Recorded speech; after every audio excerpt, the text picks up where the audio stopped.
Oi, pessoal, tudo bom? Vamos continuar então o nosso estudo. A gente vai começar com as preces e aí depois a gente entra no capítulo que a gente vai na parte, né, do capítulo que dá início ao livro, que é sobre os tipos de portas que a gente pode ter, né, de entrada para o aspecto do budismo e do reconhecimento da natureza da realidade. A gente começa com as preces. Jinu Jantam Pemagesa Dompola Yansen Chagin Drubnye Pemajune Jesudra Kodo Kandro Mampeko Chechi Jesu Dandruki Jinji Lokchi Jiksu So Guru Pema Siji Hong Hor Jin Jan Sang Emange Sadumpola Yansen Chogi Yudrunye Pema June Jesudra Kodo Kandro Mumpeko Chechi Jesudandruki Jinji Lochi Jitsu So Guru Pema Siji Hum. Hum. Na fronteira noroeste do país de Ordem, no coração de pólen de uma flor de lótus, você obteve o mais excelente e maravilhoso Cid. Renomado como aquele que nasceu do lótus, você está cercado por um vasto séquito de Dakines. Enquanto pratico, seguindo seus passos, rogo que se aproxime para conceder suas bênçãos. Ó Guru Pema, conceda-me os Siddhis. Sanjay Chodan Sochi Chonam Lajan Bardo Dagni Chapsuchi Dagi Jin Soji Personanti Drola Pentir Sanjay Drupansho Sanjay Chodan Sochi Chonam Lajan Bardo Dagni Chapsuchi Dagi Jinso de Personante Drola Peiti Sanje Drupancho. No Buda, no Dharma, na excelente Assembleia da Sangha, até que eu alcance a iluminação, neles eu tomo refúgio. Através da minha prática das seis perfeições, possam todos os seres sencientes alcançar o estado búdico. Então, esse é o momento que vocês vão pausar o vídeo, fazer 15 minutos de prática e aí depois continuar.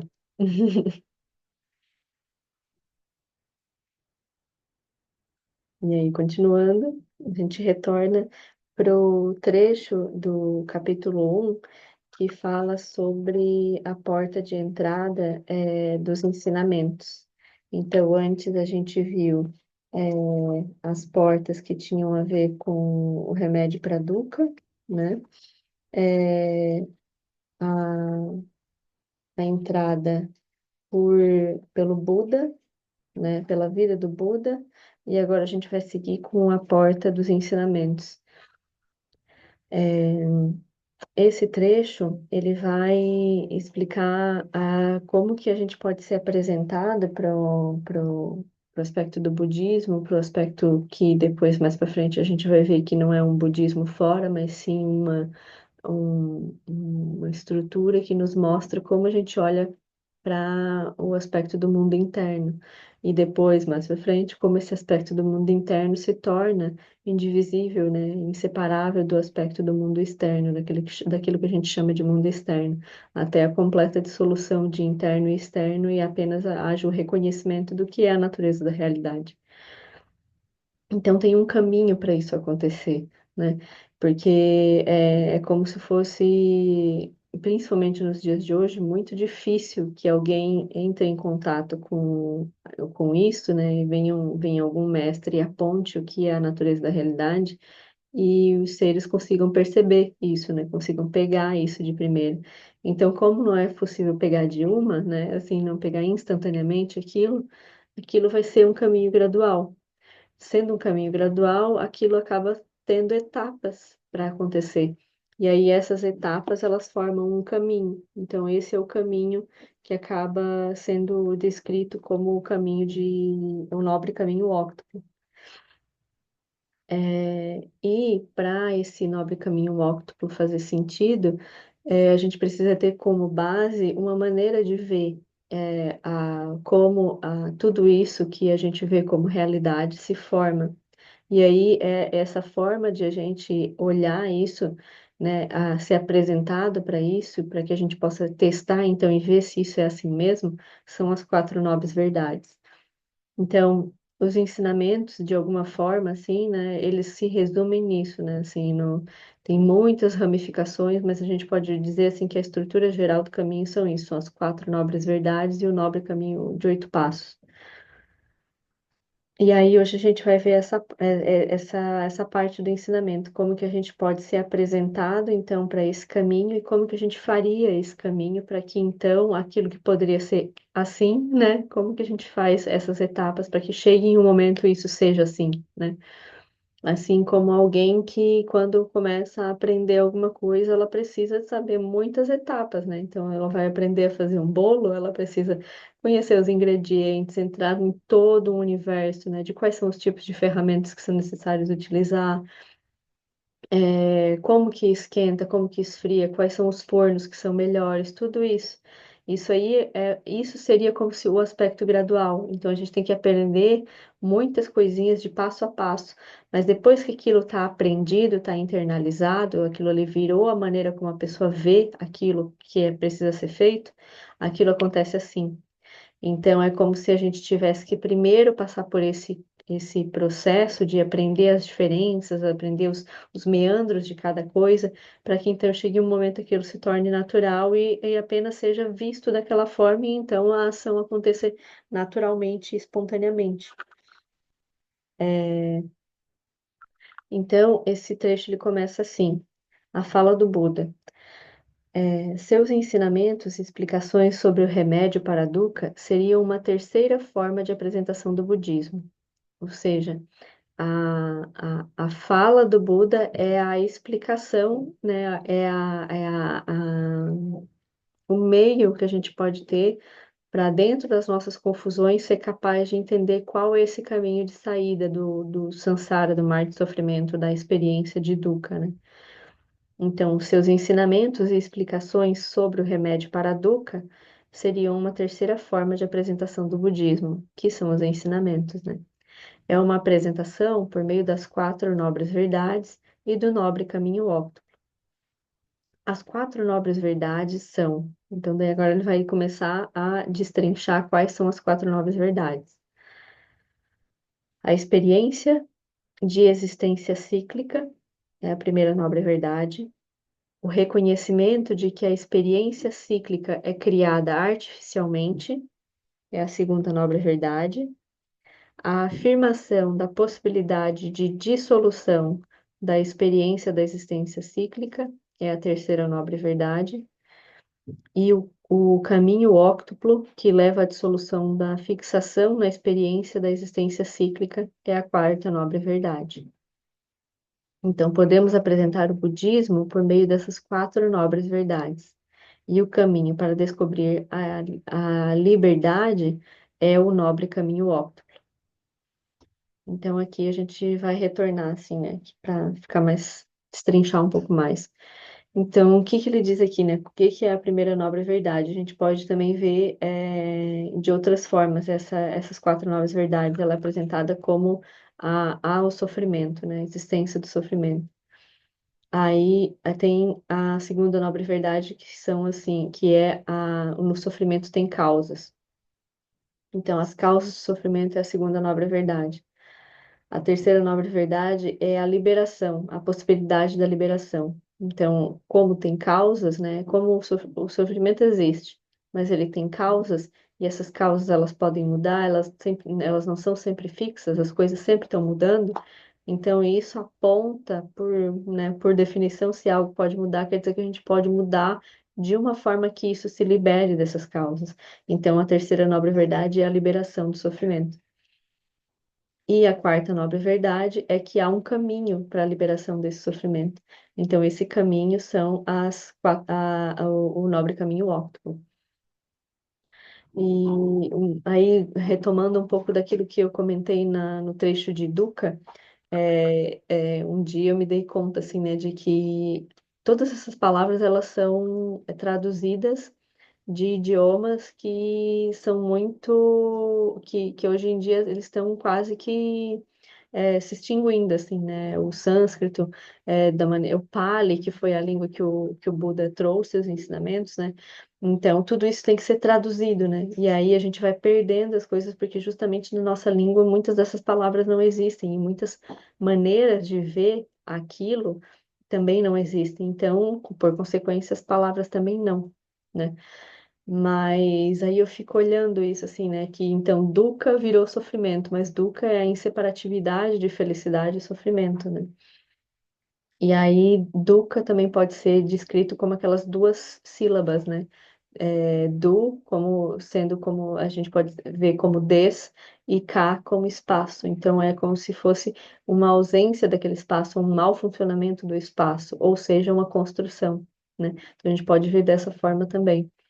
E aí, vendo então que essa primeira nobre verdade, ela foi traduzida como sofrimento, como a verdade do sofrimento, teve um dia que eu peguei e disse assim, que eu olhei assim, ai, mas a gente sempre vê os ensinamentos sendo descritos assim, a verdade do sofrimento, né? Então, assim, como se assim, o sofrimento é uma verdade, ela acontece, ela está presente. Mas a próxima nobre verdade, né? É justamente ver que o sofrimento tem causas, né? Então ele pode ser desmanchado, ele pode ser desfeito. E a terceira nobre verdade é que há liberação do sofrimento. Então eu retornei para olhar essa primeira nobre verdade não como a verdade do sofrimento, mas que há verdade no sofrimento. Então esse a verdade no sofrimento é que o próprio sofrimento traz a verdade da própria dissolução do sofrimento, né? Então, a verdade no sofrimento. E aí, quando eu olhei desse jeito, me abriu, assim, uma outra maneira de ver o aspecto que está dentro dos próprios ensinamentos, que estão conectados a essa visão, que trazem o aspecto da impermanência, né? Então, a verdade no sofrimento, porque justamente o sofrimento vai trazer esse aspecto da impermanência. E mais para frente a gente vai conectar isso não como apenas impermanência, mas também com o reconhecimento de que isso é vacuidade, né? Ou seja, há uma própria liberdade na manifestação das formas que em si mesmas mostram essa verdade da constante mudança de maneiras de nós vermos essas formas, né? Essas manifestações, essas aparências, tudo que surge para a gente, todas as coisas na nossa vida, nós mesmos. Então, tudo isso muda, né? Pode mudar. Por quê? Porque há verdade nas aparências, há verdade naquilo que a gente vai chamar nesse momento de sofrimento, né? Então, esses ensinamentos, né, são uma forma de o Buda apontar para a gente como que a gente pode ver essa construção da realidade da forma como nós estamos vendo nesse momento. E aí, com essas quatro nobres verdades, ele vai dizer assim: olha, observa que, na verdade, aquilo que você está achando que é permanente, aquilo que você está achando que vai durar para sempre, aquilo que vai, né, aquilo que você acha que vai te fazer feliz desse jeito, ou aquilo que vai te fazer triste, né? Olha isso de fato, como que isso está surgindo, né? Então você tem esse surgimento por causas, né? Essas causas podem mudar, né? Você pode se liberar dessa maneira que você está vendo agora. E tem uma forma para isso acontecer, tem um caminho para isso acontecer. E aí esse caminho, se ele é praticado, se ele é internalizado, se ele se torna uma posição, uma maneira de se mover, aquilo se torna instantâneo. a partir desse treinamento anterior, desse posicionamento nesse lugar livre que pode, que é capaz de reconhecer como as coisas surgem, como as aparências surgem, como as confusões surgem. Então, o primeiro passo do nobre caminho é a decisão de abandonar a existência cíclica e a impermanência. É muito difícil chegar a este ponto. A maior parte do tempo estamos preocupados em ganhar jogos. Significaria dizer a um gremista que, se abandonasse o time, não sofreria mais. Mas aí a pessoa diria: se eu abandonar o Grêmio, não sou mais eu. E aí, eu vou desaparecer? A primeira etapa é muito difícil. É como saltar para um abismo. Parece haver um grande sofrimento. Se temos coragem de ultrapassar esse obstáculo aparente, nossa vida muda por completo. Curiosamente, é o oposto do que costumamos pensar. Então, esse é o primeiro passo do nobre caminho óctuplo. Então, internalizadas essas quatro nobres verdades, a gente entra no nobre caminho óctuplo. O primeiro passo é dito como a motivação, essa decisão, essa determinação de dizer assim, ok, agora eu entendi como que isso funciona. A gente vai ver que entender não é suficiente, mas por enquanto a gente vai falar sobre isso. Agora eu entendi, assim, ok, entendi que é o sofrimento como ele surge, né, que tem as causas, que tem uma possibilidade de liberação. Então, eu não quero mais operar desse jeito, eu não quero mais cair em enganos, eu não quero mais gerar sofrimento para mim e para os outros. Então, eu vou operar de outra forma. Então, é mais ou menos esse nível de decisão, assim, a pessoa minimamente ela tem que dizer, né, ela tem que ter contemplado o suficiente que é assim que as coisas funcionam. Então, isso é uma etapa do caminho, né? A gente olhar para lá e para cá, olhar para todas as coisas assim que estão na nossa vida, na vida dos outros, e ver se isso é uma verdade mesmo. Porque nada disso é para ser tomado como uma verdade revelada, assim, né? Como muitas vezes acontece em outras religiões, assim.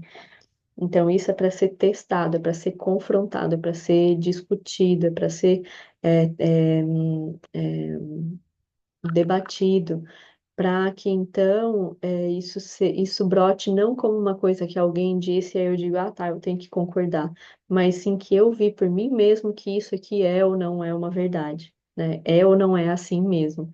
Se eu encontro ou não encontro coisas que são diferentes do que está descrito aqui. Então, quando isso é feito, quando isso é olhado uma e outra vez, putz, de novo eu caí nessa confusão, putz, de novo eu me enganei, eu achei que isso ia durar para sempre e não durou, putz, de novo aqui, ó, eu achei que aqui ia ser a minha fonte de felicidade, não foi, putz. Aí a pessoa vai olhando uma e outra vez a sua vida, isso, né? Onde ela está depositando a sua confiança, né? Onde é o refúgio, assim, onde a gente tem os nossos refúgios de felicidade, né? Então a gente vai olhando isso com calma. E aí chega esse momento que a gente vai dizer assim, bah, essas quatro nobres verdades realmente é isso mesmo. E aí, se ela chega nesse ponto de dizer realmente isso é isso mesmo, aí ela vai fazer esse voto, ela vai tomar essa decisão. Não, então eu vou agora tomar essa decisão de buscar um outro meio de operar no mundo, uma outra maneira de olhar esse mundo, né? Só que daí, quando a gente faz isso e a gente não tem ainda toda essa certeza, o que vai acontecer é isso. A gente vai dizer assim, tá, mas aí eu não vou mais ser aquilo que eu gosto, eu não vou mais fazer as coisas que eu gosto, que eu quero, que me fazem bem. Como assim eu vou deixar de ser aquela pessoa que eu sempre fui, né? De fazer as coisas que me definem, né? Eu adoro ir em show, eu adoro dançar forró, eu adoro escutar música dos anos 80. Aí eu deixo de fazer isso, daí eu vou ser quem, né?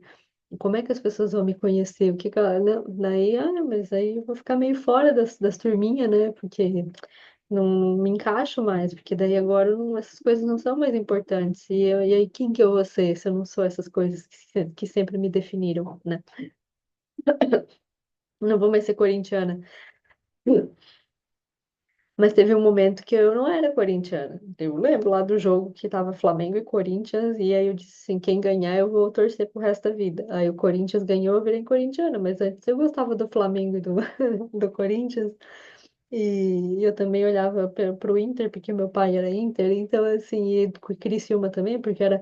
Então, como é que pode que antes a gente tinha toda essa liberdade, chega um momento que a gente diz, não, agora eu sou isso, e eu sou só isso o resto da vida.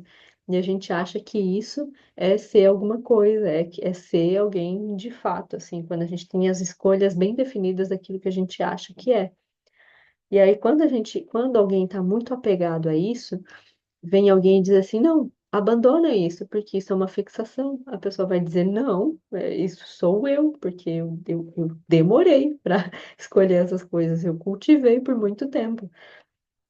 Aí agora vai me dizer que não, e todo aquele esforço. Então, a maneira como a gente acha que é ser alguma coisa é dentro de uma construção que foi feita por muito e muito tempo, né? Aí, então a gente se reconhece dentro dessas construções, mas a gente não acha que isso é um problema, porque é a maneira como todo mundo opera, né? Então, assim, é meio estranho achar que a coisa, né, mais ampla vai ser não ser alguma coisa, ou ter a liberdade de ser várias coisas, né? Aí, então, quando a gente fala isso, é como se a pessoa se sentisse assim, não, mas eu vou deixar de torcer pro Corinthians agora? Aí o que que eu vou fazer no domingo que tem jogo? Eu não vou ver o jogo. Aí como é que vai ser assim? Então, se a pessoa tem um apego nisso, ela vai sofrer se alguém disser para ela não fazer aquilo, né? Mas quando ela tem alguma coisa que de antes ela localiza que ela deixou de fazer e aquilo era um esforço, aquilo era uma complicação, tipo assim, se alguém vem agora e te diz assim, ó, volta para a faculdade, vai ser ótimo, você vai ter uma outra profissão e aí você vai ter que ficar dentro da sala de aula por várias horas, fazer várias disciplinas, fazer trabalho de grupo de novo. Então a pessoa diz assim, mas meu Deus, mas nem a pau que eu faço isso. Não, obrigada, não quero mais esse sofrimento. Então aí ela vai dizer, ela vai conseguir soltar isso tranquilamente, porque já passou aquela fase. Mas se a gente tem ainda um apego àquela coisa, né? De dizer assim, não, mas eu adoro fazer trabalho em grupo, não. E aí depois a gente tem o truco na hora dos intervalos. Super legal lá com a galera, tem as festas. Então a pessoa não vai querer largar aquilo. Então, esse processo, ele vai exigir um olhar cuidadoso em o que que é o processo da experiência cíclica, né? Ou seja, tomar a decisão de abandonar a existência cíclica e a impermanência, porque elas estão juntas. Ou seja, quando a gente decide fazer alguma coisa, a gente tem isso, né? A gente diz assim, não, eu quero fazer aquilo. A pessoa está super empolgada, aquilo é uma coisa maravilhosa. Quando ela entrou naquilo, ela começa a ver, não é tão legal assim. E aí começa a ter as coisas ruins. Então, essa experiência cíclica, ela a gente começa achando que é uma coisa maravilhosa, depois a gente vê que não é tão legal assim. Aí a gente se cansa, deixa de fazer aquilo, mas surge outra coisa que a gente acha legal. Daí a gente começa a empolgar de novo e começa a fazer essa outra coisa, que depois a gente acha ruim. Então, isso é o aspecto da existência cíclica, que aí depois vai ser explicado mais lá para frente pelos seis reinos, né? Mas depois os 12 elos, mas aí mais para frente. Mas é assim, é olhar isso tudo e ver que é sempre assim. É sempre assim. A gente tem alguma coisa que a gente acha legal, a gente se empolga, vai lá, começa a fazer. Daí daqui a pouco aquilo perdura por um tempo, às vezes é mais tempo, às vezes não é tanto. Aí daqui a pouco aquilo começa a baixar a energia, a gente já não acha tão legal. Aí a gente diz assim, não, vou fazer outra coisa. Morreu aquilo, a gente embarca em outro. Então, é essa experiência cíclica. Aí a gente diz assim, não, mas eu não quero mais fazer isso, eu quero operar de outra forma, não quero, não quero mais, pronto. Daí então ela toma essa decisão de operar de outra forma e vê que outras formas são essas de operar, né? Apenas quando liberarmos nossa conexão com a roda da vida é que estaremos de fato livres. Então é isso, tipo assim, abandonar o jogo de futebol, abandonar os jogos, não é uma morte, é a liberdade. Só que a gente não tá vendo dessa forma de fato ainda, né? Mas é isso que acontece, e é assim. Presos à roda da vida, queremos, podemos querer reconhecimento, dinheiro, uma dúzia de CDs, né? Eu tava no tempo do CD, pelo menos era do vinil, né? Mas ainda a gente ainda coleciona vinis, né? buscamos essas coisas. É como falar com alguém que está torcendo por seu time num campeonato de futebol. A pessoa quer ser campeã da Libertadores, campeã do mundo, ou como naquele decalque engraçado que vi um dia, Grêmio campeão do planeta. Então a gente tem um pouquinho de megalomania, né? Se tirarmos isso da pessoa, parece que a vida perde completamente o sentido. O amadurecimento dessa etapa tem certa conexão com outras tradições religiosas. Essa parte do tem conexão com outras tradições religiosas é um pouco assim da gente reconhecer que todas as tradições religiosas, se elas estão mantendo ainda a visão fundamental, todas vão levar para esse aspecto da liberação, né? Com cada uma com as suas linguagens, né? Mas o ponto é essa liberação de uma maneira é, é, de uma visão errônea, de uma visão que acaba trazendo sofrimento para as pessoas, para os outros seres, né? Aí sim, é uma base mais ampla de operação da mente, que muitas vezes é traduzida como, por fim, assim, né, o amor, né? No budismo a gente trata muito da compaixão, mas o amor é muito visto como uma palavra que resume, assim, né, esse aspecto da visão mais ampla em outras tradições também, né? E aí, então, quando a gente olha isso, que o Lama tá trazendo aqui, que nós estamos presos à roda da vida, nesse momento a gente pode se perguntar assim, né? Quais são as coisas às quais eu estou preso nesse momento? Quais são as coisas que se eu deixasse de fazer, né? Ele está falando aqui do jogo de futebol, né? Mas quais são as coisas que hoje, se eu deixasse de fazer, eu ia sofrer muito, eu ia, tipo assim, não saber quem eu sou, eu ia me descompensar, eu ia passar mal se eu deixasse de fazer tais coisas. Quais são essas coisas que, se você deixasse de fazer agora, você iria passar mal? Porque são nessas coisas que vão estar as nossas prisões, né? Então, se eu acho que eu não vou ser mais ninguém, se eu deixar de dançar forró, se eu deixar de estudar biologia, se eu deixar de fazer pesquisa, se eu deixar se eu deixar de gostar de gato, se eu deixar de viajar, se eu deixar de meditar, se eu deixar de fazer retiro, se eu deixar de sei lá o quê, né? Cada um vai ter os seus aí, né? Quais são as coisas que se você olha assim, se eu deixar de fazer tal coisa, se eu deixar de trabalhar, né? Se eu não fizer nada, se eu não deixar, se eu não tiver um jeito de estar em contato com as pessoas, se eu não namorar, se eu não trabalhar, se eu já, né? Então, quais são as coisas que você diria assim, não, se eu deixar de fazer isso, vai ser horrível, né? Tem pessoas que é se eu não deixar de me vestir de tal jeito, se eu não tiver tal carro, se eu não tiver tal casa, se eu não puder viajar tantas vezes por ano, se eu não puder comprar tais coisas, né? Então, cada um tem a sua maneirinha assim de se estreitar na maneira de viver e achar que isso é uma grande coisa.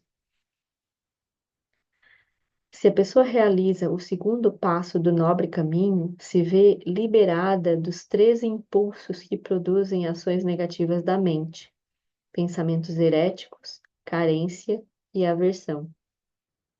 Então, esses também são vistos como os três animais, né, que estão no centro da roda da vida. Eles são representados pelo javali, o galo e a cobra. Então, os pensamentos heréticos, eles também são vistos como uma visão errônea, como a avidya, né? Que é representado pelo javali. O javali, ele é um tipo de porco, né? Só que ele tem um tupetão, assim, é o Pumba. Então, o Pumba lá, ele, né, ele se acha bacana, né, assim. Mas o javali, ele tá sempre fuçando e olhando para baixo. Ele é muito fixado numa maneira só de ver e ele não olha de maneira ampla os outros pros lados, né? Ele não tá olhando para frente, ele olha para baixo, que é onde ele fuça e ele vai fazendo as coisas. Então é como se essa fosse a representação das nossas identidades, né? Da maneira como a gente opera no mundo, muito fechado na nossa própria visão. Isso vai gerando, por consequência, o aspecto da carência, que é representado pelo galo. O galo está sempre ciscando, está sempre fazendo alguma coisa, fazendo alguma coisa, fazendo alguma coisa, buscando alguma coisa para fazer, para reforçar esse aspecto da identidade. Aí, esse aspecto da identidade, ele é reforçado pelo movimento do galo, né? E se as pessoas não conseguem fazer esse movimento do galo, se elas não conseguem continuar na manifestação da identidade delas, do javali, se tem alguma coisa que surge que bloqueia ela de seguir com essa identidade, pode surgir raiva. Então vem aquela coisa assim, não, que droga, como é que pode que agora surgiu essa coisa que tá me atrapalhando naquilo que eu tava fazendo, que era super sério, né? Então, ai, que abuso, essas pessoas não se fragam, né? Assim, então surge aquela raiva, assim, na pessoa de pegar e querer defender aquilo que ela tá fazendo, que é se manter naquele caminho do javali que vê as coisas desse jeito e que cisca fazendo aquelas coisas que ele acha que são importantes de serem feitas. Então, essa aversão ela é representada pela cobra, né? A cobra, e aí no desenho da Roda da Vida, esses três animais, eles estão ali no centro, representados, um comendo o rabo do outro, no sentido de que cada um puxa o outro, defende o outro e faz com que eles ou funcionem juntos, né? Então, é muito comum que em algum momento se a pessoa pode manter aquilo, né, constantemente, fazendo, né, a identidade do javali, as ações acontecendo, né, pelo galo, e continua bem, mas aí se tem algum probleminha, daqui a pouco vem a cobra, né? E aí a cobra reorganiza, né, pelo impulso da raiva, como que esse novo javali vai se manifestar, né? Como se fosse uma forma de melhorar a performance do javali, né? Então essas são as três ações negativas, as três ações negativas vinculadas ao aspecto da mente.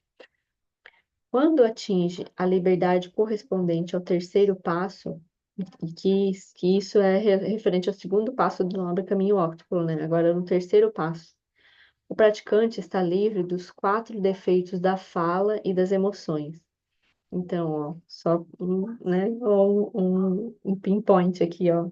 Ele coloca defeitos da fala e das emoções. Esse aspecto da fala e das emoções está muito relacionado. E depois a gente vai relacionar isso ao aspecto da energia. Então, os quatro defeitos da fala são fala inútil, mentira, maledicência e agressão verbal. Então, o aspecto da fala inútil seria assim: a gente está imerso em fala inútil hoje em dia. Só fala inútil, a gente só tem fala inútil. Você vai abrir o jornal, é só fala inútil. Você vai abrir as redes sociais, é só fala inútil. Então, assim, a gente está num tempo em que a nossa atenção, ela virou uma mercadoria, né? Então, nós somos o produto hoje em dia, porque as grandes empresas têm que vender os produtos delas, nós estamos nessas redes sociais, tendo que ser colonizados para surgir uma necessidade para a gente comprar os produtos que estão sendo vendidos. E a nossa atenção, nós somos a massa de manobra de grandes empresas, né? Hoje em dia, assim, a gente pode ver desse jeito, né? Então, tem várias formas de ver, a gente pode ler o mundo um pouco dessa forma, né? Então, a nossa atenção, ela precisa ser cooptada de um jeito que a gente se manifeste e veja aquilo que quem está lucrando com isso ganhe com a nossa atenção sendo colocada em determinada forma, né? Então, a gente precisa hoje, para continuar vivendo da maneira como a gente está, a gente precisa se sentir desempoderado, se sentir triste, se sentir com necessidade, se sentir inseguro, né? Então, você vai ver nos jornais, é sempre, né, tá pingando sangue, né, das páginas dos jornais. Tem sempre alguma coisa acontecendo de ruim, tem sempre só desarticulação, só problema. Não surge em meios de estruturação, de cooperação, de junção de grupos, para que a gente possa, então, encontrar meios de construir outras formas de viver, outras formas da gente se comunicar, outras formas de estar presente no mundo. Então a gente vê como essas coisas vão se moldando. E aí a gente vai ver que a nossa maneira de operar é muito mais de produzir coisas que são desnecessárias de estarem aí presentes, cooptando a nossa atenção, do que é de fato necessário, assim. Então, tem muita fala inútil. O outro aspecto é a mentira, né? Esse outro defeito da fala, a mentira. Então, assim, é muito comum hoje em dia a gente achar que mentira é coisa boa, né? Então, a gente está num momento, numa era de fake news, né? Isso vai gerando cenários em que geram confusões e que geram complicações, é, mas no nosso próprio cotidiano a gente pode ver, né, como a mentira, né, ela não tem perna curta, assim, né? A gente começa a se sentir mal quando a gente, né, falta com a verdade, aquilo começa a cooptar a nossa mente de um jeito que a gente vai sempre ficar assim, vai ter algum momento que eu vou ser descoberto, né? E a gente começa a gerar meios de tentar não ser descoberto, né? E aí aquilo vai complicando o nosso movimento, a gente vai ficando torto, porque daí a gente começa a desconfiar. Vai ter algum momento que eu vou ser desmascarado, vou ser desmascarada. Vai ter algum momento que aquilo vai vir à tona e eu vou passar uma vergonha gigante, porque aquilo agora foi visto, todo mundo ficou sabendo que eu fiz aquilo que não era para fazer. Então, esse é o processo de reconhecimento de como essas ações são não virtuosas. Então, isso é tudo para ser contemplado, assim, né? Para ser visto se é assim mesmo ou não, né? E aí a gente vê, assim, mentir também não é bom. Eu já sofri por conta disso, eu sei que não é legal, tanto em escala pessoal quanto em escala coletiva. O terceiro defeito de fala é a maledicência, ele coloca aqui com essa palavra, né? Maledicência, mas em outros textos também fala sobre intrigas, sobre difamação, sobre fala divisiva, né? Que é chegar e falar de alguém para o outro, né? Então, quando você está com outra pessoa falando de um terceiro, aquilo em algum momento aquilo vai chegar no ouvido daquela pessoa, vai chegar em alguma confusão assim que depois você vai ter se arrependido de ter falado aquilo, né? Então, é melhor a gente não ter esses movimentos de falar dos outros, assim, tem muitas histórias assim clássicas assim que o Lama conta, né, dos ensinamentos do Buda e a gente já leu também em alguns ensinamentos dos suttas, né? Onde o Buda comenta assim, que tinha alguém na sanga que viu que estava um povo lá, né, conversando calmamente, e alguém pegou e disse assim: eu não acho que é legal, meditar com os olhos fechados. Aí pronto. Aí vem o grupo, né, aquele momento que se lançou aquela. E isso pode ser um nível de difamação, assim, né?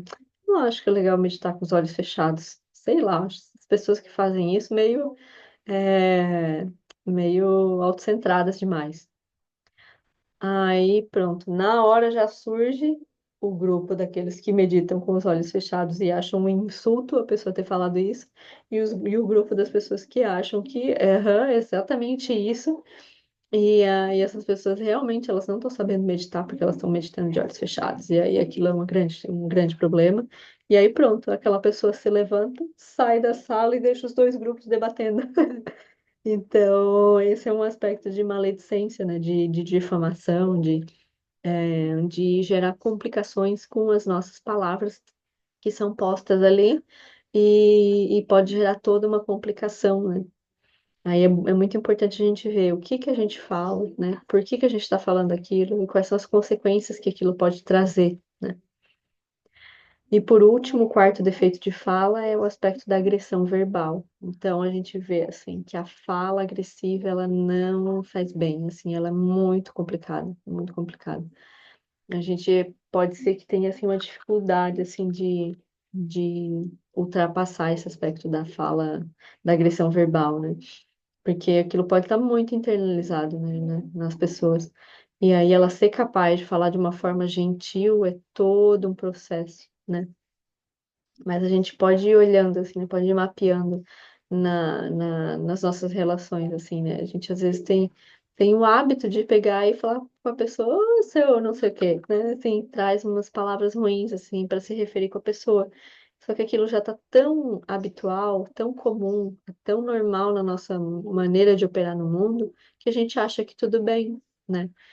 Mas não é. Então tem, por exemplo, tem brincadeiras, assim, ó, tem formas de a gente se referir aos outros que, assim, a gente acha, ah, mas é só uma palavra, ah, é só uma brincadeira, ai, para de ser tão politicamente correta, né? Mas, assim, é porque a gente não tá vendo, de fato.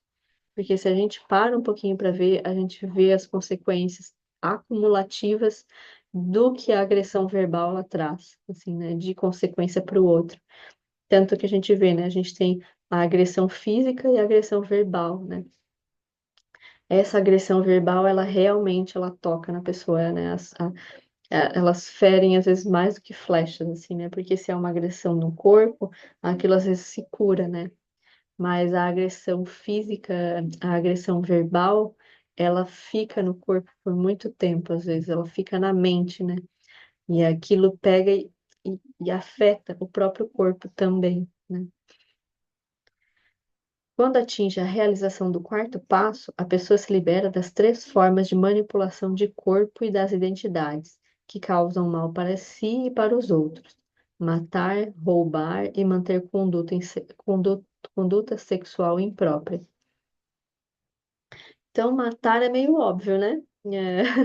É, a gente mata, aquilo fica marcado, assim, né? Eu acho que se a gente tiver sorte, a gente nunca matou outro ser humano. Mas a gente, muitas vezes, né, acaba que matou por muito tempo animais, né? Insetos, os animais que a gente come, né? É, peixe, né? Pescou, né? Caçou minhoca na praia, catou minhoca para pescar. Então, matou formiga, matou mosquito, né? Então a gente vê assim que aquilo foi normalizado por muito tempo aquilo era assim, ó, tranquilo de se fazer. Nem se questionava, né? Tem pesticida, tem o mata-grama, né? Tem, né, os venenos para matar aquela graminha, né? Tem tudo, assim. Então a gente se coloca numa posição completamente superior a todos os outros seres, que diz quem pode viver e quem pode morrer. A chegar ao ponto de pegar e criar um sistema que tem pena de morte e acha que isso é a melhor coisa do mundo, né? Assim, então aquele sistema tem pena de morte. Então a gente considera que é capaz de determinar quem deve morrer ou não, né? E cria guerras, e cria tortura, e cria muitos meios complicados, assim, né, de operar no mundo. E aí, quando a gente é capaz de deixar de fazer esses atos, né, a gente pode deixar de matar, a gente pode deixar então, até infringir mal para os seres, né, não chegar a matar eles. Mas a gente vai ver que pode ser que talvez de fundo tenha ficado uma energia que acha que aquilo deveria ser feito. Eu não vou fazer, mas se alguém fizer, vai ser bom. Porque, então, ou seja, tem essa energia de fundo que mantém aquilo, né? Que dá aquele impulso ainda, que acha que aquilo deveria ser feito. Quando a gente consegue se liberar desse aspecto até da energia, a gente pode ver que na mente, né, no aspecto mental, talvez ainda surja, né, assim, ó, tá, eu acho que não precisa fazer mesmo, mas ainda na mente aquilo surge como um pensamento, surge como uma ideia, surge como uma possibilidade, né? Aquilo ainda povoa o aspecto mental, né? Então, essa é uma maneira mais sutil ainda de permanecer dentro desse aspecto da ação não virtuosa de corpo, referente ao aspecto de matar. E talvez chegue a um ponto em que, ok, aquilo nem surge mais na mente, mas como uma paisagem mental, ou seja, a gente vê que aquilo é uma possibilidade, né? É um aspecto mais sutil, assim, de perceber que aquilo ainda surge como uma possibilidade.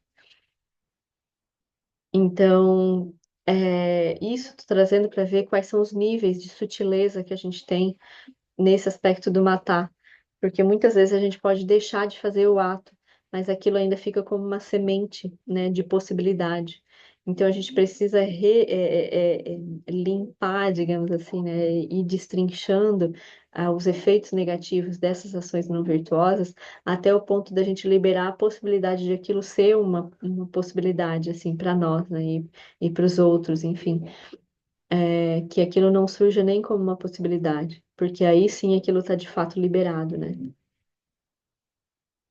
Então, enquanto isso não acontece, a gente vê que aquilo vai trazendo algum mal-estar para a gente, algum mal-estar para os outros, quando aquilo surge ainda como uma possibilidade. Aí depois roubar. Roubar também é tenso, assim, né? Então a gente vê, assim, que para muitas pessoas aquilo é comum, é tranquilo, assim, né? A gente pegar e se apossar daquilo que não é nosso, né? E aí a gente pode ver esse roubar inicialmente como algo muito comum, assim, né? De alguém que chegou e pegou alguma coisa que é do outro, né? E que estava lá, chegou, entrou na casa do outro e pegou algo dele.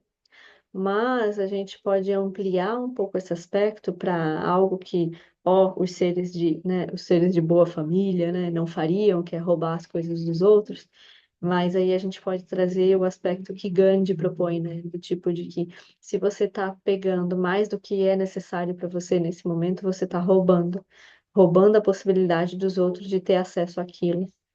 Então, quando a gente começou apenas só com isso, assim, né? Com essa ideia de propriedade privada, a gente já começou a roubar algo que era de todos, que não era de ninguém, na verdade, que não tinha dono, que não tinha, ninguém tinha, não era dono da terra, a terra era de todos, a terra, né, dentro da visão guarani, né, é Tupambaé, né?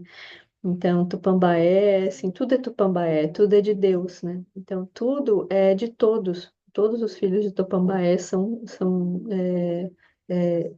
não tem esse aspecto de posse, né? Eu lembro também da Geni Nunes, né, falando, na nossa língua não tem pronomes possessivos.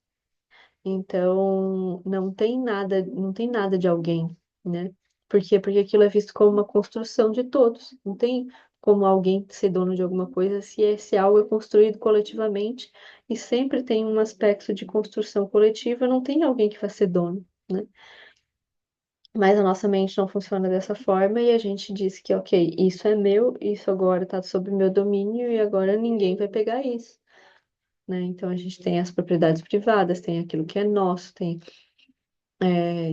e aí, quando isso é retirado da gente, cria-se o roubar, né?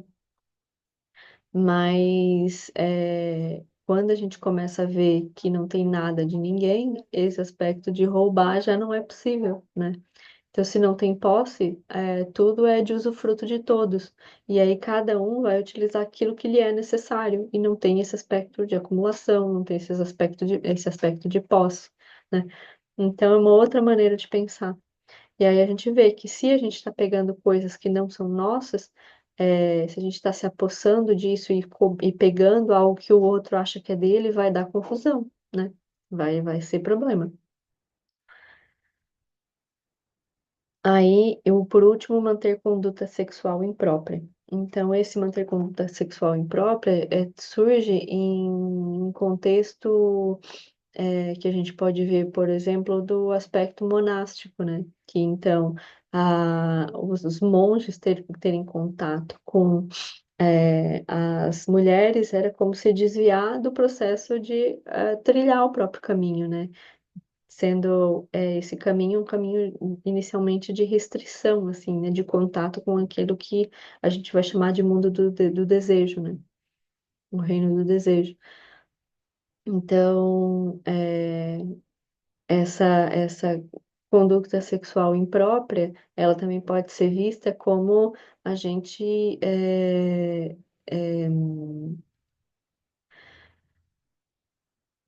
tentar ter alguma coisa com alguém que é comprometido, né? Então, dentro da visão de que a gente, né, tem relacionamentos, né, que são monogâmicos, e aí então a pessoa não pode estar interferindo na relação do outro, aquilo vai gerar confusão, porque a pessoa está achando que aquela pessoa só pode ficar com ela, né? Então, aquilo gera problemas que podem gerar agressão, que podem gerar, né, a gente sabe, né, até morte por conta disso.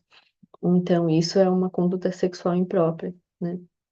Outra maneira de ver isso é quando a gente obriga alguém a fazer algo que ela não quer, né? Então, dentro das próprias relações, né, isso acontece, né? É, de tentar forçar o outro a fazer algo que ele não quer com o corpo dele, né?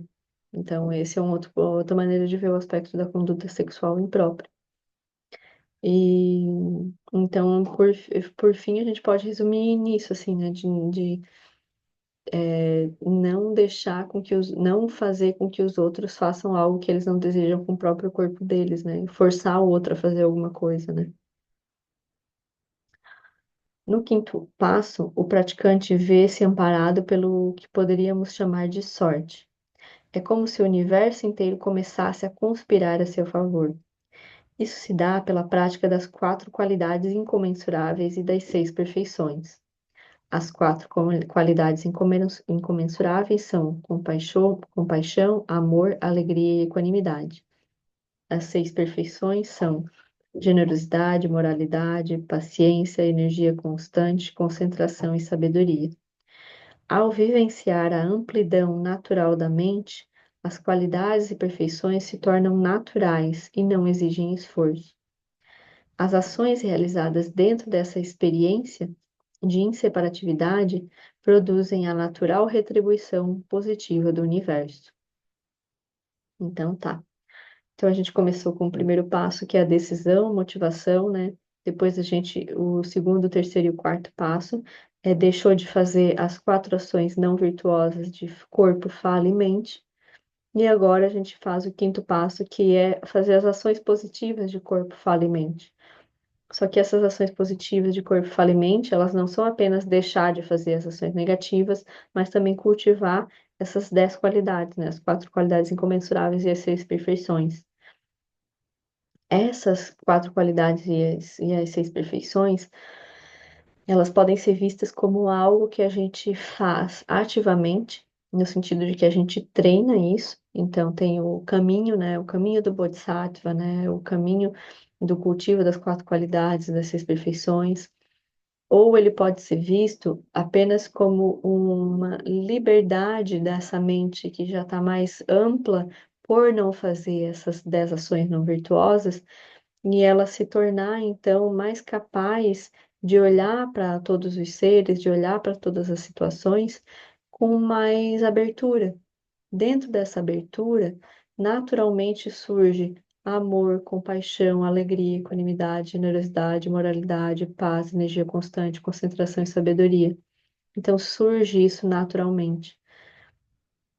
Só que, como a gente muitas vezes não consegue essa abertura suficiente para que isso surja naturalmente, a gente ativamente faz o ato de cultivar generosidade, moralidade, paz, energia constante, concentração, sabedoria e amor, compaixão, alegria e equanimidade.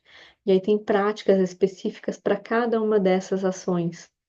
Então a gente pode fazer práticas de meditação, práticas no cotidiano, que fazem com que a gente cultive essas qualidades. Porque pode ser que tenham pessoas que têm uma clareza do que é compaixão, do que é amor, do que é alegria, do que é equanimidade. Tem outras que não, tem outras que elas não, elas estão sendo apresentadas agora para esses conceitos, para essas visões, então elas vão precisar localizar o que é cada uma dessas coisas, como que isso se manifesta, como que isso pode se expressar no mundo, como que isso pode se manifestar nas nossas relações. Então, isso acaba que tem um mundo que mostra como é isso, né? Como isso pode acontecer e como a gente pode localizar isso já acontecendo nas nossas vidas, né? Que em que momentos isso surge? É possível ampliar? Como que eu manifesto isso, na verdade? Ah, eu manifesto isso, mas é só com o meu cachorro, ou é só com o meu gato, ou é só com as pessoas que eu tenho mais contato íntimo. Mas as pessoas que estão lá nas ruas, eu não consigo, né, manifestar isso com elas. Ah, as pessoas que estão lá no jogo do futebol, torcendo pelo outro time, eu não consigo fazer isso. Ah, aqueles seres que estão lá no poder, que estão tomando decisões que afetam muitas pessoas de maneira negativa, eu não consigo, olhar para elas desse jeito. Então a gente vai olhando qual é o âmbito em que essas ações, né, essas maneiras de operar, elas estão presentes ou não, essas ações positivas, né? Como que elas estão se manifestando para a gente. Então, a gente pode ver que, ao vivenciar a amplidão natural da mente, essas qualidades elas se tornam naturais e não exigem esforço. Mas, enquanto isso não acontece, acaba que o esforço é necessário, acaba que a gente vai ter que fazer esse exercício de tentar ver como que a gente amplia isso, né? E aí, quando isso acontece, quando isso começa a vir naturalmente, a vir um pouco mais de forma orgânica, a gente vê como que isso é quase como que uma acontece uma natural retribuição positiva do universo, ou seja, a gente está operando bem no mundo, a gente está ajudando as pessoas, a gente está sendo generoso, aquilo está surgindo, tudo está acontecendo bem. Aí o universo volta, né? Então tem essa visão assim, né? O universo retribui. Aí quando precisa de alguma coisa, tem alguém para, né, que tá feliz de te ajudar. É, aquelas coisas, todos os caminhos se abrem, né? As coisas acontecem, né? Surgem as respostas, né? As pessoas ficam felizes de trazer pontos que podem facilitar a tua vida.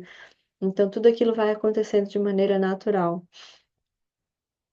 Isso ainda não é o aspecto da perfeição, mas isso daí vai ficar mais para frente para a gente entrar, porque a gente ainda tem mais partes aqui para entrar no caminho, né? Para depois a gente especificar um pouco mais. Então, agora a gente está no sexto passo. A maturidade do sexto passo, a meditação, dá à pessoa grande estabilidade, saúde, vigor físico e energia. Essa energia estável significa também destemor. Então, até agora, não tinha sido visto nada sobre meditação, de fato, né? Então, a gente está vendo os primeiros 5 passos do caminho que envolvem a gente minimamente dizer assim, ok, eu tomo a decisão de não fazer mais confusão, né? De não trazer mais confusão para minha vida. Então, eu paro de fazer as ações negativas e começo a fazer ações positivas. Só a partir desse momento em que eu estou um pouco mais calmo, um pouco mais tranquilo, um pouco menos afetado por todas as ações complicadas que eu estava fazendo, é que eu vou ter espaço interno para sentar de fato e meditar. Então, é como se fosse necessário esses 5 passos anteriores para que surja uma tranquilidade interna para que então a meditação aconteça de fato, né? Pode ser que as pessoas elas comecem a querer se colocar em meditação sem observar esses passos anteriores, e em algum momento isso sempre vai acontecer, porque a gente entra no caminho sem, não é, isso aqui não é tão linear assim, né? E não é tão claro assim, isso aqui é uma descrição de algo que a gente está fazendo a todo momento na nossa vida, as coisas vão acontecendo a todo momento, né? Então, o sexto passo, a gente começa a praticar e a gente vai ver que tem uma inquietação. Essa é a manifestação de que os 5 passos anteriores não estão, digamos assim, completos, né?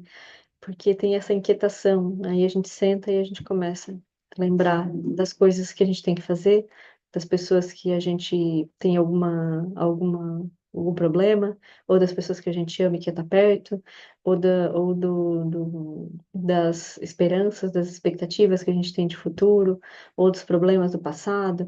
Então a gente vai vendo assim, né? Que é aquela coisa. A gente não consegue nem ficar quieto, assim. Às vezes a gente levanta e começa a fazer alguma coisa, né?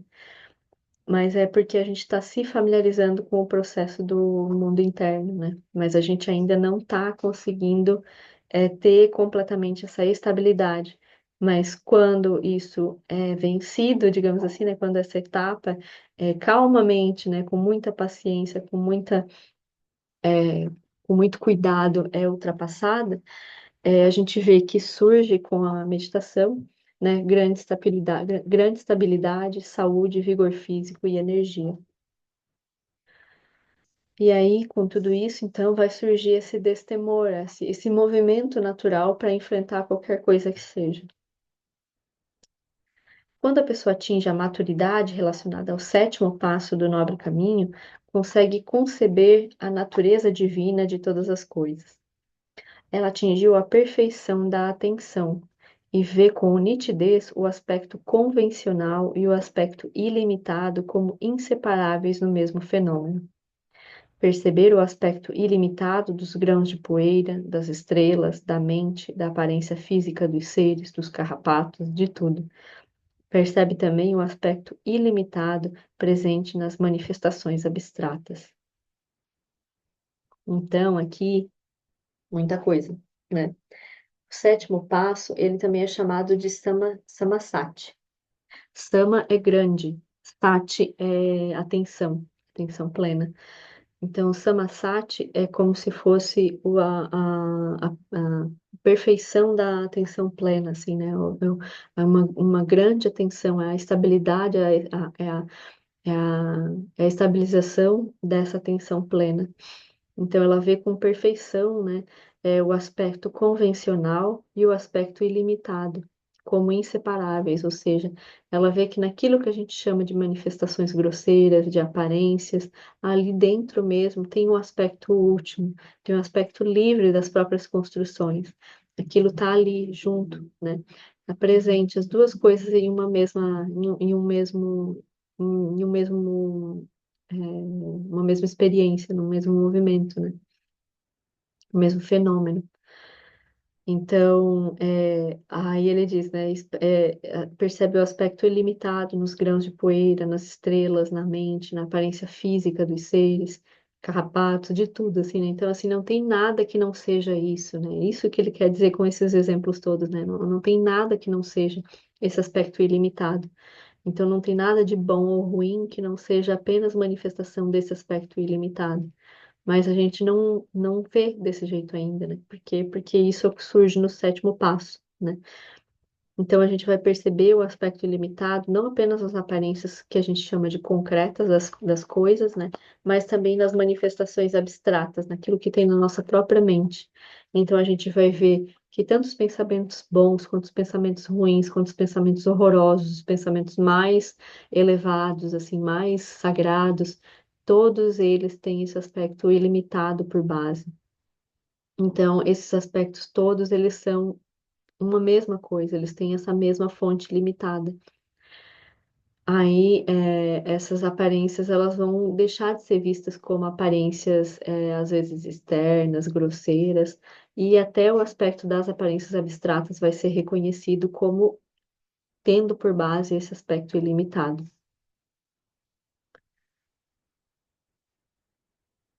Aí, a gente segue para o oitavo passo.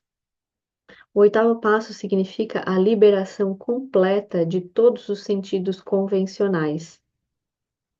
Alcança-se a percepção estável do aspecto ilimitado e da inseparatividade de todas as coisas, sem as limitações da visão convencional.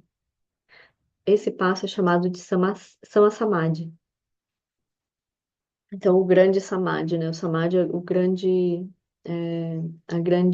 o Samadhi é como Samadhi é o sexto passo, né? Então é o grande lugar que vê as coisas com clareza. Então esse Samadhi é o Samadhi último, é a liberação, né? É o aspecto de liberação. A diferença do passo 7 é que no passo 7 a gente ainda tem uma visão de algo que surge como convencional, que tem o aspecto limitado como base.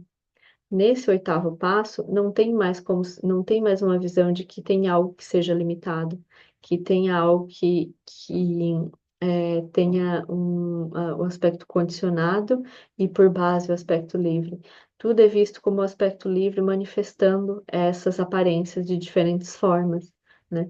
Mas não tem mais essa divisão nem sutil, né? Porque antes tinha essa divisão sutil. Agora aquilo foi desmanchado. E então a base não é mais a base construída. Foi feito esse salto para essa base livre, que então agora tudo é percebido como como manifestações dessa base livre, né, dessa região ampla e limitada. No sétimo passo, ainda existe uma dupla verdade, pois há o aspecto convencional em contraponto a um aspecto absoluto. Estes dois últimos passos são a iluminação. No oitavo, apenas não há mais a percepção dual, que era isso que eu estava comentando antes. Então, não tem mais essa visão de que, isso é condicionado, mas então tem o aspecto livre que se manifesta. Não tem nada disso. É tipo assim. Então, tudo isso pode estar meio teórico demais. Então, vamos pensar assim, né? Essa escrivaninha aqui, né? Tem uma escrivaninha aqui do meu lado.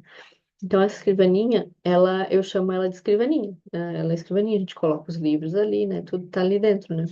É, mas aí, e ela é a minha escrivaninha, né? Que agora é minha, né? Mas assim, antes ela não era minha, era do meu irmão. Inclusive tem escrito ali o nome dele com outras coisas ali junto, e era ele que usava. Então, onde é que está a minha escrivaninha se antes era a escrivaninha dele, né?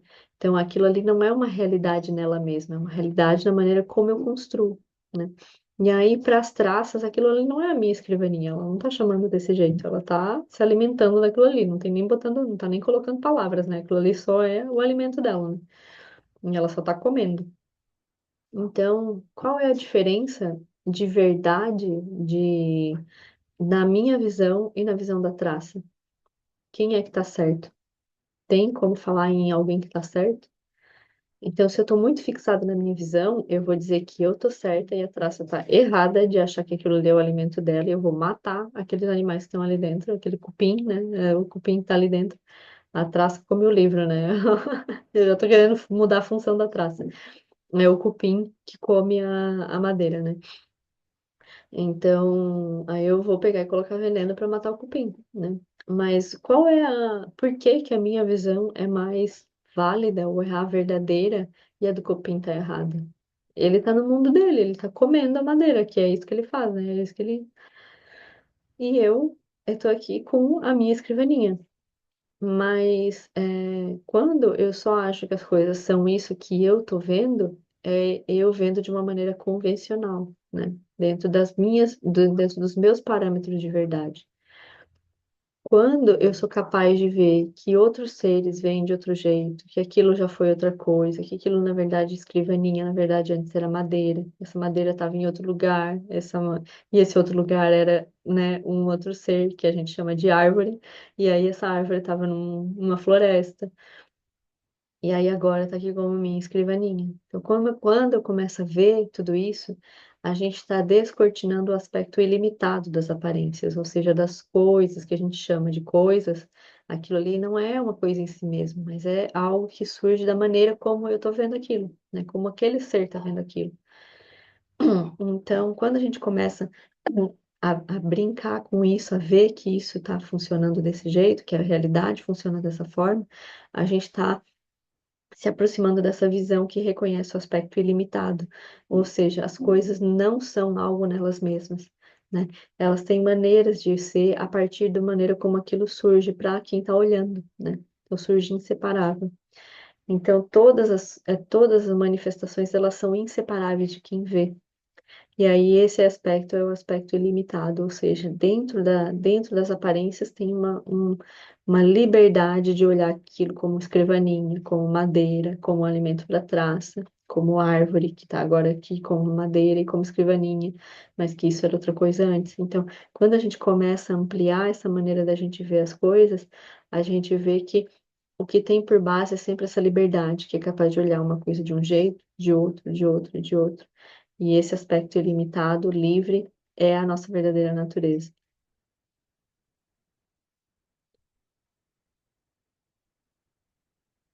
Por curioso que possa parecer, existe um passo adicional no nobre caminho óctuplo. Após percorrer as 8 etapas sentado sobre a árvore bode, a figueira sagrada, o Buda levantou-se para ir ao encontro dos seres e ajudá-los. Foi a manifestação da compaixão. O Buda levantou-se para o benefício de todos. Não é uma etapa de liberação. A liberação está concluída no oitavo passo. É o momento da ação iluminada. Siddhartha venceu os 8 passos em 6 anos de vida na floresta. Como Buda, exerceu a ação iluminada pelas aldeias e estradas por mais de 40 anos. Então é isso, assim, né? O Buda, ele fez esse movimento de dizer assim, eu não quero mais operar dessa forma, eu não quero mais, eu quero resolver essa coisa do sofrimento. Como é que é isso, né? Que negócio é esse que a gente então vive, né? Assim, nasce, vive, começa a envelhecer, tem doenças, decrepitude e morte. Que negócio é esse que todo mundo sofre isso e ninguém está olhando para isso, ninguém está tentando ultrapassar esse aspecto, como é que pode, né? E isso há 2.600 anos e antes, né, já estava acontecendo e assim, isso é um ciclo infindável, né? Então, como que a gente olha para isso e se ocupa de outras coisas e não desse aspecto que é tão fundamental para todos, né? Então, ele tomou essa decisão de tentar ver com clareza o que é que está acontecendo. E aí, então, ele sentou sobre a árvore bode, deixou o palácio, né? E entrou na floresta praticou diversas práticas, né? Assim, fez muitas práticas a partir das instruções das pessoas que ele ia encontrando, né? Os mestres que ele ia encontrando no caminho, até que ele ultrapassou todas as práticas que os mestres eles ofereciam para ele. E aí então ele foi seguindo e aprofundando e observando a partir da sua própria prática tudo aquilo que vem sendo oferecido até hoje, né?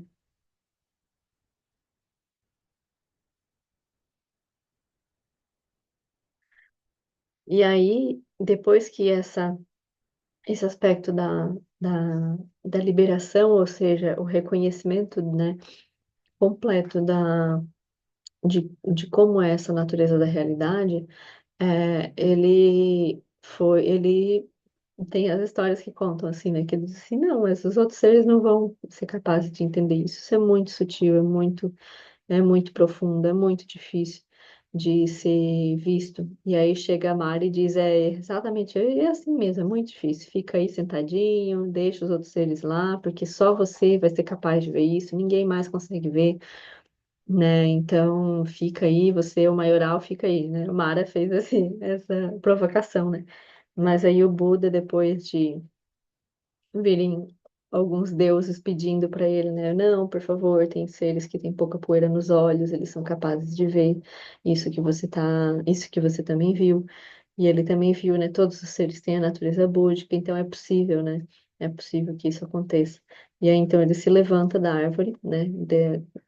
Desse aspecto da liberação já sendo atingido, ele se levanta da árvore bode, debaixo da árvore bode, e vai encontrar as pessoas que ele pode transmitir, né, essa visão, né, que se tiver uma grande conexão kármica e por bom coração e por, né, todas as condições favoráveis, acontece um aspecto de transmissão, né, de mente. E aí, então, em vez disso ser todo um caminho, aquilo é assim, né? E aí, aquela transmissão acontece e a mente de liberdade que o Buda experiencia é transmitida para outra pessoa, né, para o discípulo ou discípula. E aí aquilo acontece, né? A transmissão é a união de mente a mente, né? É o aspecto de Guru Yoga que a gente trata também nos ensinamentos. Então, como que aqueles olhos de liberdade passam para os outros seres, né? Como que aquilo consegue ser transmitido para que o outro também veja daquela forma.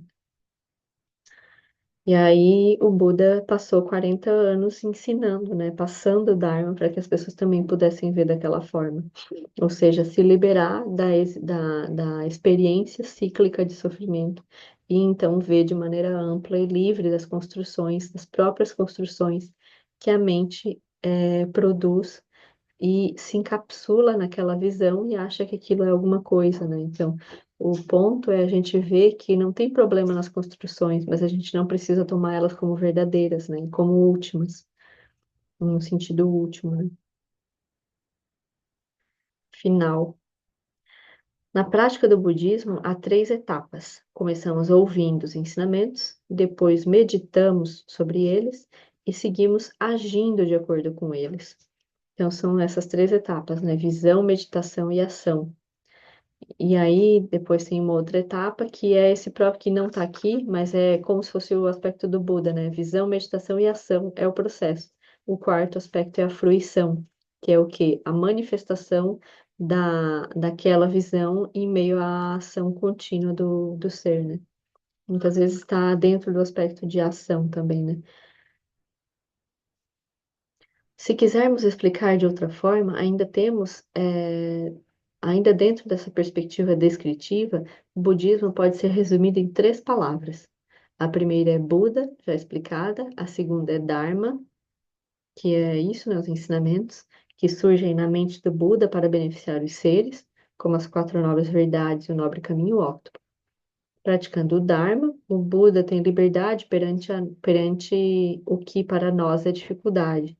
Examina o dukkha dos seres e resolve os problemas, manifestando soluções. A terceira palavra é a Sangha e está relacionada ao Buda. A, a Sangha, então essa aqui, esses, né, o Buda, Dharma e Sangha também é um aspecto da que a gente chama das três joias, né? Então essas são as três joias, os três refúgios que a gente vai tomar, né? Então a gente toma refúgio no Buda, é o que a gente faz nas preces iniciais, né? É, a segunda prece que a gente faz, as preces iniciais, é o refúgio, né? Então a gente toma refúgio no Buda, no Dharma e na Sangha. Até que a gente alcance a iluminação, neles a gente toma refúgio. Através da nossa prática das seis perfeições, possam todos os seres sencientes alcançar o estado búdico. Então, essa é uma manifestação em palavras de algo que a gente quer ver surgir no nosso coração. Para isso, a gente toma esse refúgio. Por quê? Porque a gente sabe que esse refúgio é mais confiável do que o refúgio nas coisas que são do nosso cotidiano, no refúgio da roda da vida, no refúgio das confusões, né? A Sangha surgiu há 25 séculos, junto com o Buda. Se isso não tivesse ocorrido, não estaríamos estudando esses ensinamentos hoje. E assim, isso não é figurativo, não é figurativo, porque assim, o Buda, ele quando ele atingiu a iluminação, ele voltou para ver para quem que ele ia falar, né?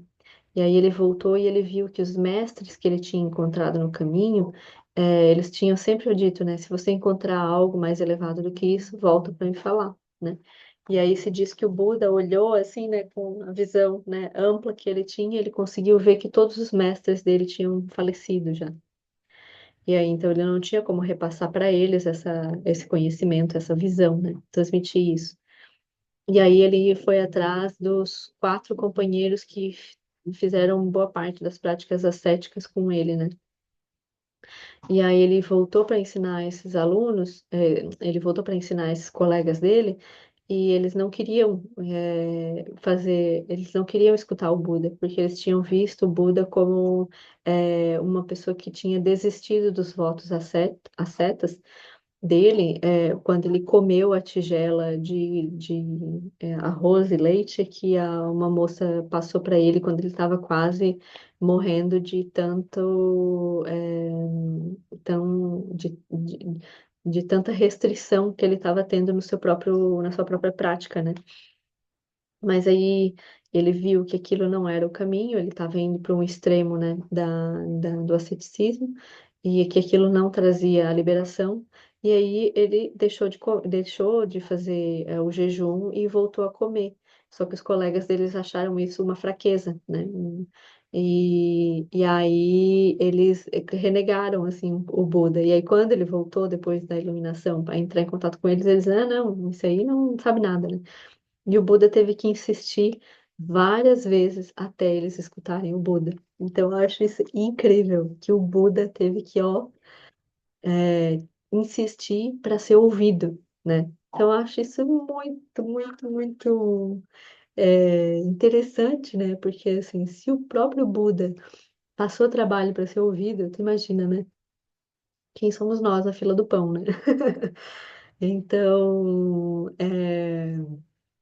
e aí ele começou a falar os ensinamentos para eles, né?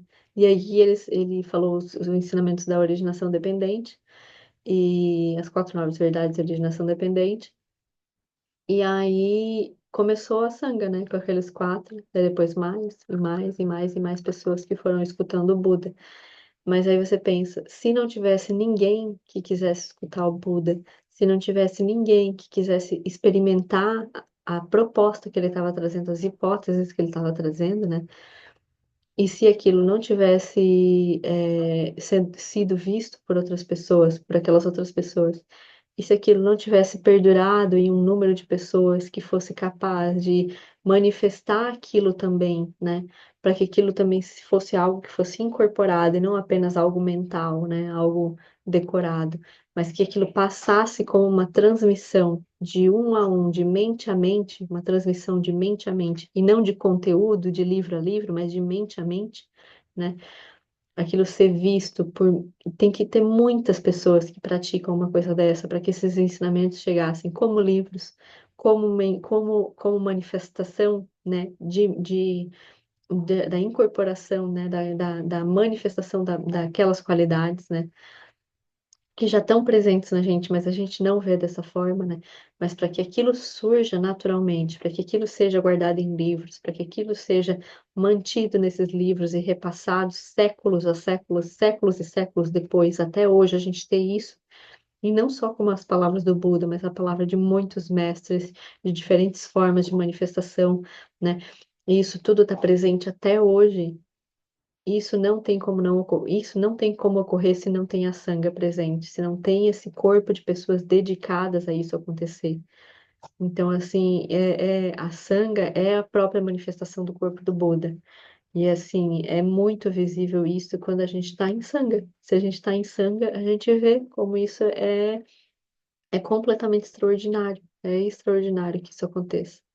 Porque em meio a todos esses mundos de possibilidades, de distrações, de felicidades temporárias, né, de prazeres, né, que a gente tem, de satisfações, microsatisfações que confundem e que drenam a nossa vida, né, por décadas, por vidas e mais vidas, por ciclos intermináveis de vidas, a gente ser capaz de dizer, peraí, isso não é suficiente, eu vou fazer outro caminho, é muito difícil, muito raro.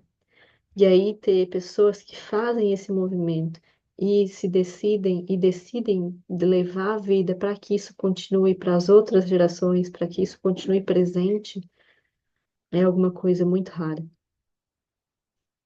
A sanga é como uma fogueira. A chama não pertence a um ou dois paus que queimam. É algo que surge a partir do conjunto. Se separamos um ou dois paus da fogueira, o fogo termina naquele pedaço. Temos dificuldade em seguir o caminho da liberação sozinhos, mas quando estamos juntos é mais fácil. Chamamos isso de sanga.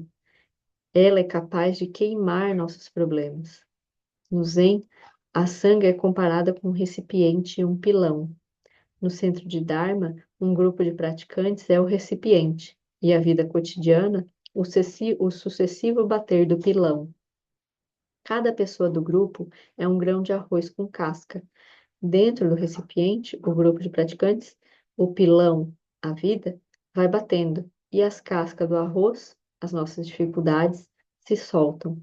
Esse é o efeito da sanga. Então é isso, assim, né? A gente vê que no convívio da sanga, a gente vai localizando as nossas dificuldades, localizando as coisas que não são tão boas assim na gente, né? E que a gente precisa olhar com mais cuidado. Então, só que como todos estão com esse olhar de desenvolvimento das próprias qualidades, das qualidades dos outros, e de trazer benefícios para si, para os outros, para a biosfera como um todo, para todos os seres, aqueles acontecimentos eles não são vistos, não deveriam, ou não, né, idealmente não é a melhor forma de ver, como coisas pessoais, né? Então a gente é convidado a ver aquilo como uma manifestação das nossas próprias sementes kármicas, né? Que estão ali se manifestando e que são aquilo, na verdade, oportunidades de a gente em grupo ultrapassar as nossas limitações, ultrapassar as nossas sementes kármicas, e iluminar todos esses karmas, né? Todas essas manifestações das nossas próprias delusões. E aí, esse aspecto da sanga, ele é muito poderoso, porque se a gente está isolado, se a gente está sozinho, é muito difícil a gente seguir.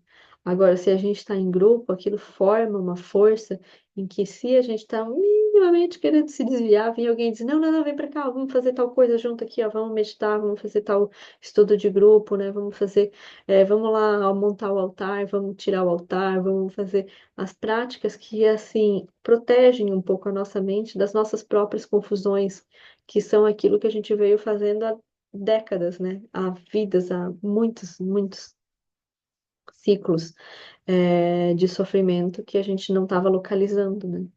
Então, fazer esse movimento de estar junto com a sanga, de estar em grupo, de estar cada vez mais próximo das coisas que estão acontecendo, que levam a esse caminho para a liberação, mais favorável vai ser para a gente, né, para esse nosso próprio caminho, né, que é o que a gente estava, né, vendo hoje, né, esse nobre caminho óctuplo que tem por base as quatro nobres verdades. Então, se a gente tem isso por base, o nosso caminho natural vai ser esse, né?